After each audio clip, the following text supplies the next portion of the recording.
en esa misma medida aumentan el precio del petróleo y de las materias primas. Sí. Ahora no ha ocurrido algo peor, porque el temor a lo que ha pasado en Irlanda y los rescates en Europa aminoraron la tendencia devaluatoria que llevaba el dólar, que se incrementó con las últimas medidas de la Fed, del quantitative easing número 2.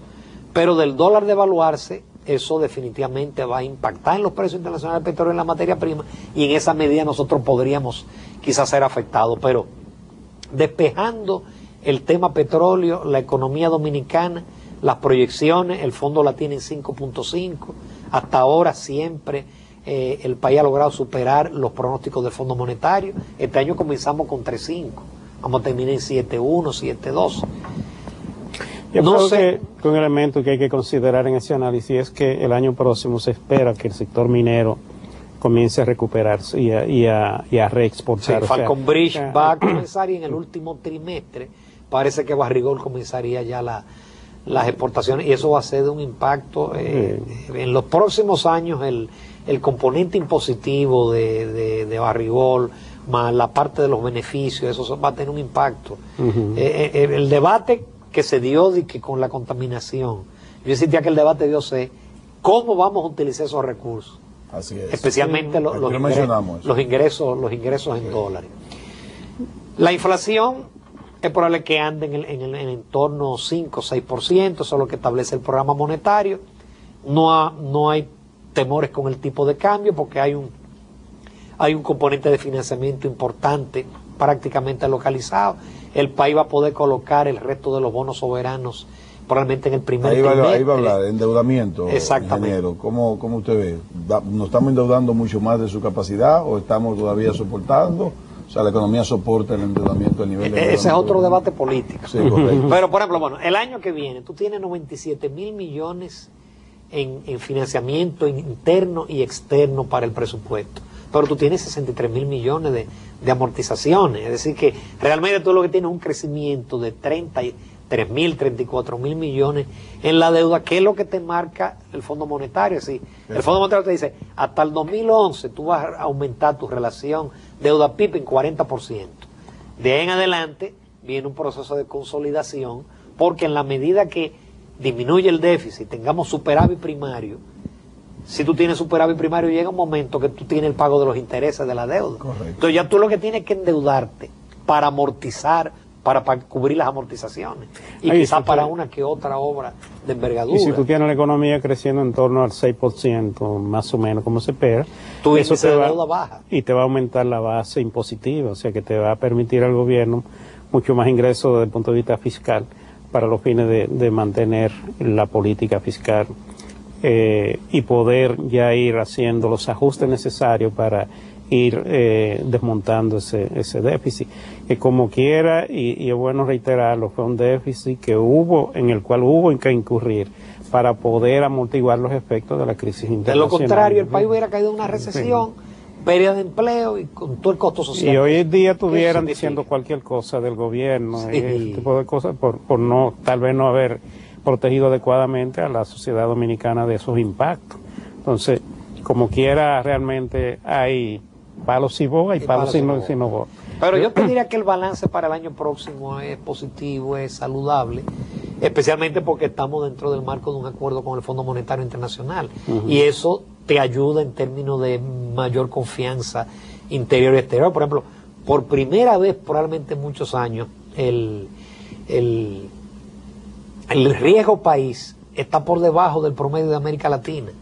Es decir, cuando el gobierno salga a colocar los bonos soberanos el año que viene, luego de que incluso ya tengamos la aprobación de la cuarta revisión, que ya se logró, y la revisión de diciembre, es probable que nosotros logremos un 5 o 6% de tasa de interés, frente al 9% que se logró con los bonos de este año y 10 y pico de los bonos contratados en el gobierno de Hipólito Mejía. Que eso es un tema muy importante, porque hay sectores que son altamente sensibles al costo del dinero. Sí. Entonces, si se puede tener una tasa de interés que sea competitiva y que permita a esos sectores financiarse. Favorece al sector privado. Sí. A mí lo que más me gustó con el FMI era que el gobierno central, o lo que se llama secretario de Finanzas, de Hacienda, no quería, como en cierta manera entendía que la economía podía bandeársela sin el FMI, y todo el sector privado y el mismo gobernador del Banco Central y la Junta Monetaria pues decían, hay que amarrarse al FMI, porque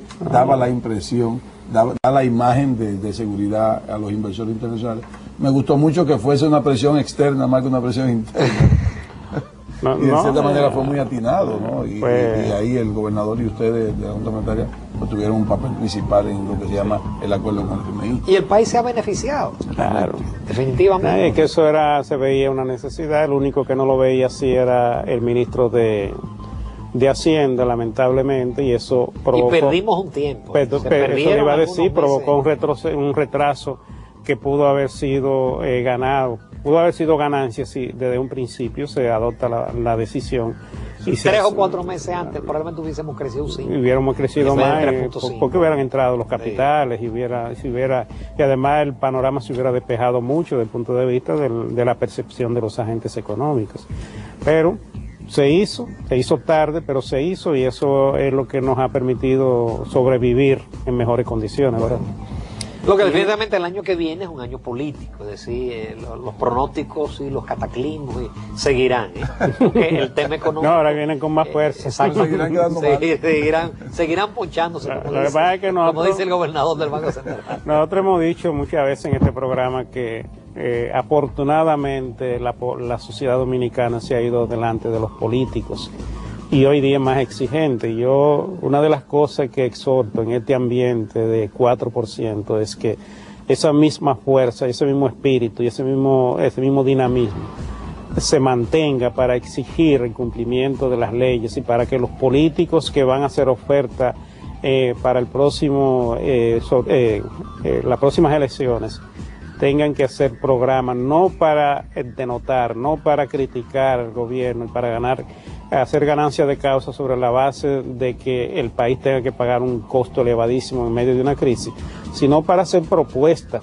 de cómo van a enfrentar los problemas, propuestas que sean creíbles, y para que después que suban al poder con esas propuestas, entonces se le exija cumplimiento. Porque es muy bueno hacer una elección y decir, voy a resolver el mundo, voy a resolver el problema de la crisis, voy a resolver el problema de la deuda, del empleo y de todo. Y después que usted está ahí arriba, no hace nada. Pero yo creo que el votante va a ser más exigente, sí, con los programas de gobierno y con los debates. Con ver la historia. Sí. Ingeniero, muchísimas gracias por habernos acompañado. Gracias por invitarme. Yo creo que es un programa bien interesante que hemos podido hacer en el día de hoy. Amigos y amigas, muchísimas gracias por habernos acompañado. Nos vemos en el próximo programa.